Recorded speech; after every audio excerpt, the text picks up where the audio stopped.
Bienvenidos, bienvenidas a Maldita Narrativa, vuestro podcast, tu podcast de storytelling estratégico, narrativa para marcas personales, marcas líderes, directivas y esas marcas que quieren comerse el mundo a través de las historias. El podcast donde el marketing es honesto, donde no intentamos vender humo, intentamos vender realidad, a pesar de hacer sacudidas emocionales, a pesar de esas verdades incómodas. Sí que es cierto que no creo en las verdades absolutas, así que aquí estoy, la anfitriona de este espacio, Elia Guardiola. Hoy vamos a ver cómo usar el storytelling para hacer presentaciones memorables, porque los datos informan, pero las historias convencen y, por supuesto, persuaden. Y cuando hablo de presentaciones, me refiero a cómo hablar en público con impacto, pero sobre todo con autenticidad. ¿Por qué el storytelling mejora la oratoria? Esta es una pregunta que podríamos hacernos. Y es que la gente recuerda solo el 5% de los datos de una presentación, pero el 65% de las historias que se cuentan en ella sí son las que se retienen.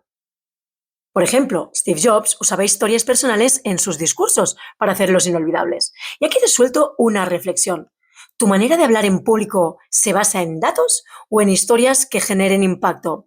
Ojo aquí con la pregunta, porque ya sabéis que hace poco más de un mes lancé y parí y di a luz ese nuevo retoño profesional llamado libro que ya he compartido en alguna ocasión y está basado en data storytelling, cómo convertir datos en historias. Por eso, cuando te pregunto, ¿tu manera de hablar en público se basa en datos o en historias que generen impacto? Podemos hablar de historias que generen impacto, por supuesto, pero también podemos hablar de datos siempre y cuando los convirtamos en una historia que impacte a través de la narrativa. ¿Cómo usar el storytelling en presentaciones? Porque esta podría ser la siguiente pregunta, porque claro, diréis, vale, Elia, esto para ti es fácil, llevas 10 años dando conferencias, improvisar se te da bien porque tienes muchas tablas, pero sobre todo hay que tener como 3 claves. Aquí podemos tener muchísimas claves más, pero hoy te suelto 3 claves. La primera es, abre con una historia en lugar de un dato. Ahora bien, si tienes un dato poderoso que luego vas a narrar a través de las historias, entonces te lo compro. Pero si no tienes un dato que impacte, empieza con una historia. Por ejemplo, un orador que inicia con una anécdota personal logra captar mucho más la atención que uno que empieza con una diapositiva de cifras. También aquí tengo que hacer un inciso, y es que depende un poco del contexto en el que te encuentres. Si estás en una reunión con inversores, evidentemente los inversores quieren ver datos, quieren ver cifras para ver si realmente pueden invertir su capital en en la startup que tengas o en el proyecto o en esa idea creativa que les estás proponiendo. La clave número 2 es que uses la regla de 3 en tu narrativa. Una historia debe tener un inicio cautivador, un conflicto atractivo y una resolución clara. Y la clave número 3, apoya la historia con elementos visuales impactantes.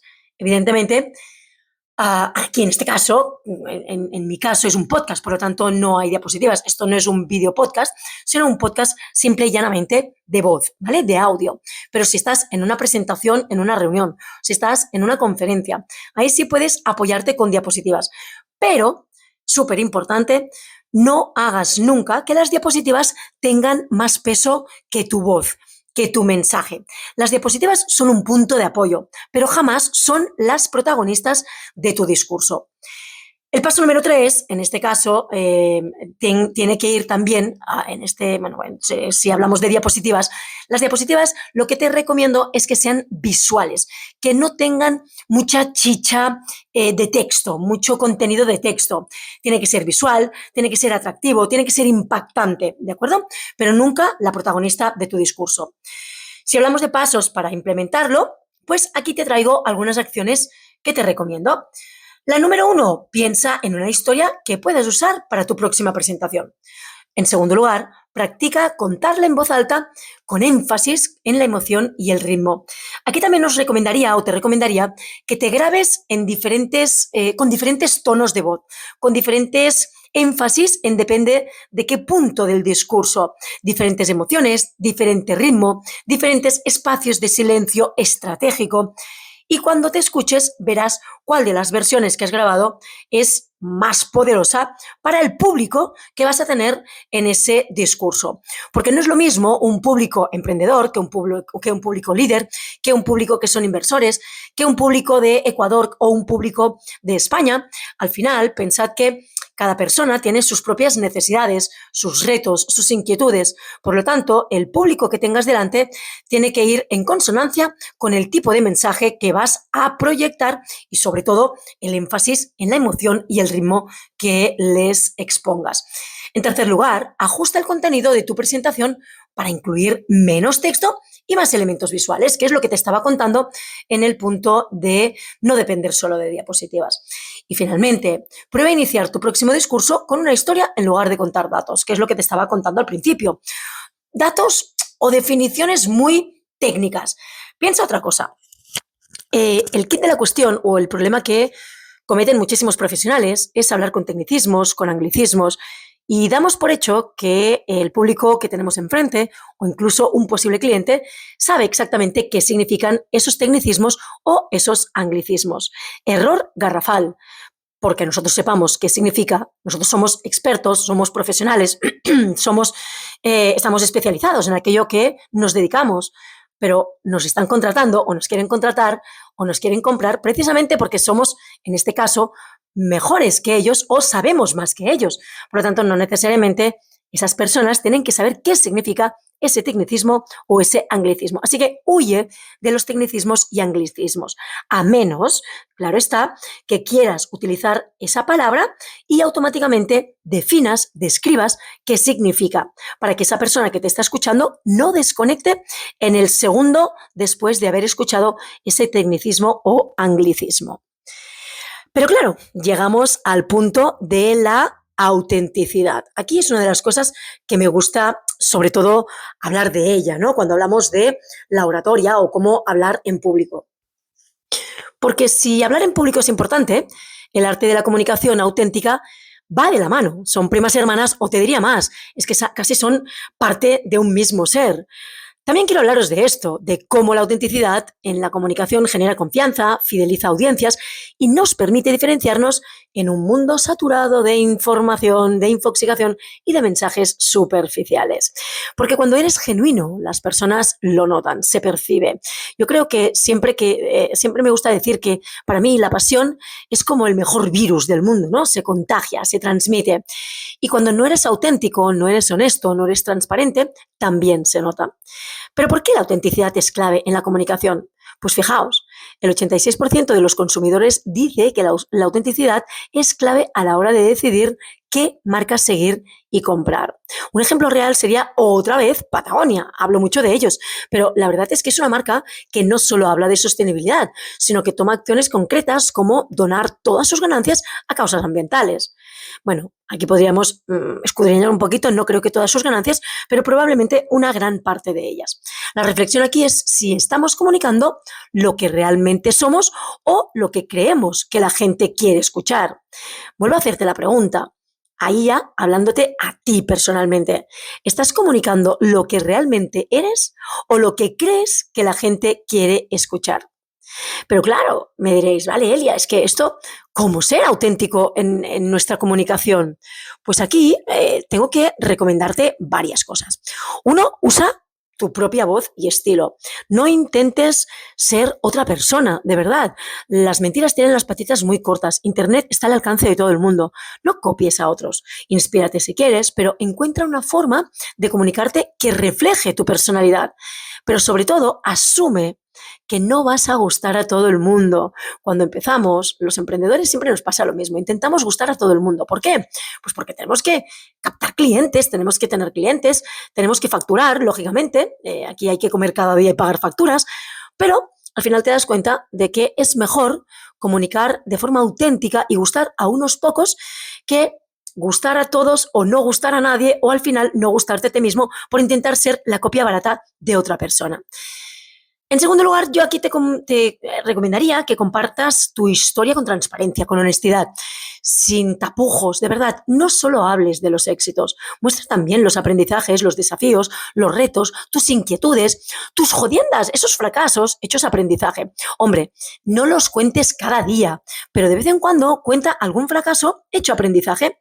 No lo cuentes para dar pena, en plan vulnerabilidad dramática, sino cuéntalo para que la gente se identifique o parte de tu audiencia se identifiquen con aquello que les estás contando. Y finalmente, evita el lenguaje corporativo frío. De verdad, eso genera mucho rechazo. Utiliza un tono conversacional, un tono cercano, humano, como si estuvieras hablando con un amigo. Y si te tuviera que recomendar alguna acción, sería que revises tu comunicación actual. En serio, elimina frases que suenen artificiales o genéricas. De verdad, esas frases cliché. Imaginad una agencia de marketing y comunicación que dice, nos dedicamos al marketing y a la comunicación porque nos encanta comunicar. Ya, chato, cuéntame algo que no sepa. Es decir, si te dedicas al marketing y a la comunicación y no te gusta comunicar, joder, cagada. Pero no me cuentes cosas que son obvias. Cuéntame algo que realmente trascienda, algo que diga, wow, espera, quiero escuchar más de esta persona, de esta marca personal o de esta marca corporativa. Cuenta también una historia personal que refleje tu propósito, tus valores, compártelos. Estoy convencida de que los valores que tú tienes casan mucho con parte de tu audiencia o con toda tu audiencia. Compártelos para que ellos se sientan identificados. Y cuando tú compartes tu propósito, tu audiencia siente que forma parte de un propósito mayor, porque coincidís, porque vais en consonancia. Luego, también te recomiendo que ajustes el tono de tu contenido para que suene más cercano y real. No vayas encorsetado, de verdad. La vida es maravillosa, pero no compliquemos la vida a la gente. La vida se complica maravillosamente bien ella solita. Y por supuesto, no intentes hacer un copiar-pegar o no copies-pegues de ChatGPT, de Perplexity, de Copilot, de DeepSeek, de todas esas herramientas de inteligencia artificial. Ojo, no te digo que no las utilices, yo las uso a diario, pero lo que hago es analizar bien el tipo de contenido. Evidentemente, le doy una orden, le pido cosas súper específicas con una orden, entre comillas, orden, ¿no? Pero le pido con muchos detalles, ya no solo a nivel tangible, sino a nivel intangible, a nivel no cuantificable, para que sea más emocional, menos emocional o que tenga un enfoque un enfoque determinado. Pero después, cuando yo tengo el resultado, vuelvo a filtrar ese resultado, le doy otra orden y finalmente me quedo con ese resultado final. Ese resultado final de la IA, yo no hago copiar-pegar. Lo que hago luego es poner mis dejes, enfocarlo un poco a mi estilo de comunicación, por mucho que ChatGPT en este caso me conoce muy bien porque tiene una gran memoria y yo voy utilizándola a diario y además actualizo esa memoria, ¿de acuerdo? Y finalmente, pregunta a tu audiencia qué valoran más de tu contenido y ajusta tu estrategia en función de ello.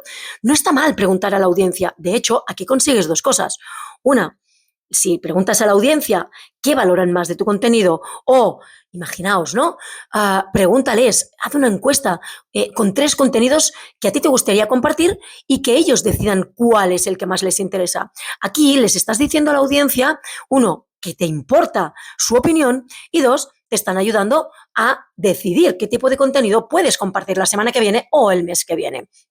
Así que, señoritos, señoritas, señores, señoras, chicos, chicas, la autenticidad no se finge, se siente. ¿Cómo puedes hacer que tu comunicación sea más genuina? De verdad, me encantaría que me escribieras, que me contaras qué cambio harás a partir de hoy. Y luego también piensa otra cosa, hablar en público, volviendo un poco a la raíz o al inicio de este capítulo, de este episodio de Maldita Narrativa, hablar en público no es solo informar, es educar, es emocionar sobre todo. Y aquí te pregunto, ¿qué historia vas a incluir en tu próxima presentación? Me encantaría que me escribieras, ya sea a hola@eliaguardiola.com o en las redes sociales. Señores, señoras, nos escuchamos, queridos oyentes, la semana que viene en otro capítulo de Maldita Narrativa, donde las historias son el motor de la sociedad, lo que nos da aire y nos hace crecer personal y profesionalmente. Soy Elia Guardiola y estaré encantada de leerte, sea donde sea, con tus propuestas, con tus historias, con lo que estás haciendo o incluso con tus dudas. Me encantará poder ayudarte. Hasta luego.